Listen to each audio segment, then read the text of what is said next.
ডাব্লিউডাব্লিউতে WWE রেসলারগুলোকে ভয়ঙ্কর wrestling করতে দেখা যায়। এইখানে রেসলারগুলো খুবই প্রফেশনালভাবে অপোনেন্ট রেসলারকে আঘাত করে থাকেন, যেন তার অপোনেন্ট রেসলার খুবই গুরুতর ইনজুরিতে না পড়েন।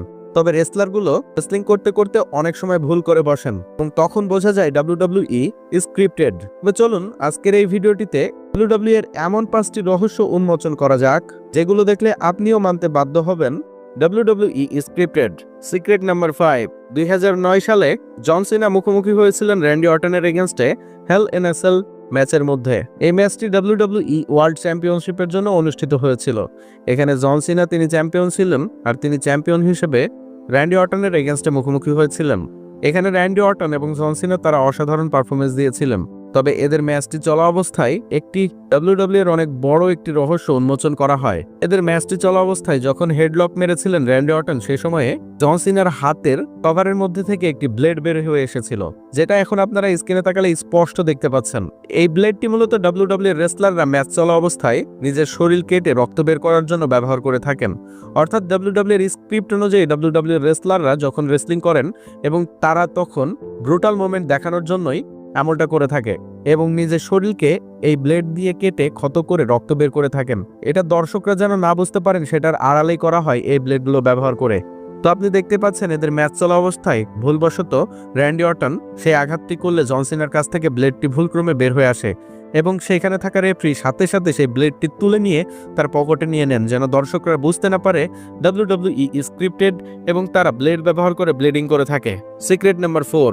1997 সালে ব্যাড ব্লাড প্রিমিয়াম লাইভ ইভেন্টে শন মাইকেলস মুখোমুখি হয়েছিলেন আন্ডারটেকারের এগেনস্টে।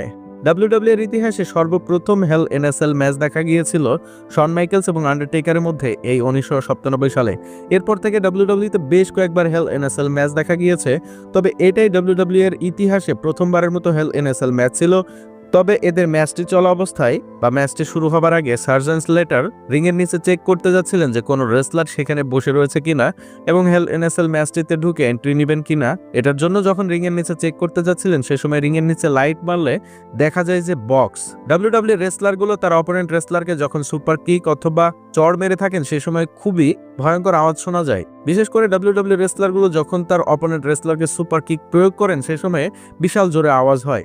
সেই আওয়াজটিতে সেই ফাইটটিকে আকর্ষণীয় করে তোলে। তবে আপনারা এখন দেখতে পাচ্ছেন রিংয়ের নিচে যখন লাইট মেরেছিলেন সেই সময় বক্স দেখা যাচ্ছিল, আর সেই বক্সটি দ্বারাই মারের এই আওয়াজগুলো ডাব্লিউডাব্লিউ ম্যানেজমেন্ট আমাদেরকে শুনিয়ে থাকে এবং রেসলাররা যখন সুপার কিক অথবা স্ল্যাপ মেরে ফেলেন সেগুলো আকর্ষণীয় করবার জন্য নিচে বক্স রেখে সেই আওয়াজগুলো দেওয়া হয়। Secret number 3। 2011 সালের এপ্রিল মাসে সিন কারার একটি রহস্য উন্মোচন করা হয়েছিল ডাব্লিউডাব্লিউই ম্যানেজমেন্টের পক্ষ থেকে। যদিও ভুলবশত ডাব্লিউডাব্লিউ ম্যানেজমেন্ট এটা উন্মোচন করে ফেলেছিলেন, সে সময় দেখা যেত সিন কারা ডাব্লিউডাব্লিউ এর এন্ট্রান্স এরিনা থেকে দৌড় মেরে এসে একেবারে টপ রোপের উপর থেকে রিংয়ের মধ্যে পড়তেন। এ বিষয়টি দেখে দর্শকরা টিভিতে চমকে উঠলেও বাস্তবতা একেবারে অন্যরকম। আগে থেকেই সিন কারার জন্য রিংয়ের নিচে একটি ব্যবস্থাপনা করে রাখা থাকে, সেটার উপরে বাউন্স করে সিন কারা টপ রোপের উপর দিয়ে একেবারে রিংয়ের মধ্যে চলে যান। এই বিষয়টি ভুলক্রমে ডাব্লিউডাব্লিউ ম্যানেজমেন্টের যে ক্যামেরাম্যানটি থাকে তিনি নিচের দিকে ধরে নিয়েছিলেন এবং ভুলক্রমে ডাব্লিউডাব্লিউ এর টিভিতেই সিন কারার সেই রহস্যটি ফাঁস করা হয়েছিল, যেখানে সিন কারা নিচে একটি ব্যবস্থাপনার সাহায্য নিয়ে টপ রোপের উপর দিয়ে উড়ে যেতেন। নাম্বার 2।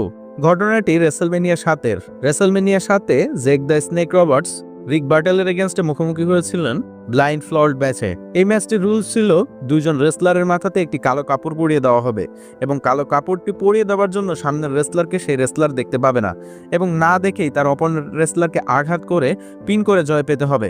তবে এইখানে যখন কাপড়টি পরা ছিল সেই সময়ে স্পষ্ট বোঝা যাচ্ছিল যখন কাপড়টি পরছিলেন সেই সময় ভিতরে যখন হাত প্রবেশ করিয়েছিলেন তার ফুটা দিয়ে হাত দেখা যাচ্ছিল, অর্থাৎ বোঝাই যাচ্ছিল চোখ সোজা করে কাপড়টি এতটাই পাতলা রাখা হয়েছিল যে রেসলারগুলো ইচ্ছা করলে বাইরে দেখতে পারবে। অর্থাৎ এখানে ব্লাইন্ড ফ্লড ম্যাচে রেসলাররা চাইলেই তার অপোনেন্ট রেসলারকে দেখেই আঘাত করতে পারেন। অর্থাৎ ডাব্লিউডাব্লিউ ম্যানেজমেন্ট যতই আমাদেরকে দেখাক না কেন তার অপোনেন্টকে রেসলারকে না দেখে তারা আঘাত করার চেষ্টা করছেন। তবে আমরা এখানে রহস্যটি বুঝতে পেরে গিয়েছি, রেসলারগুলো তার অপোনেন্টকে দেখেই আঘাত করে থাকেন এবং সেই ম্যাচটিতে পারফরমেন্স দিয়ে থাকেন, যেটা এখন আপনারা স্ক্রিনে তাকালে দেখতে পাচ্ছেন। নাম্বার 1।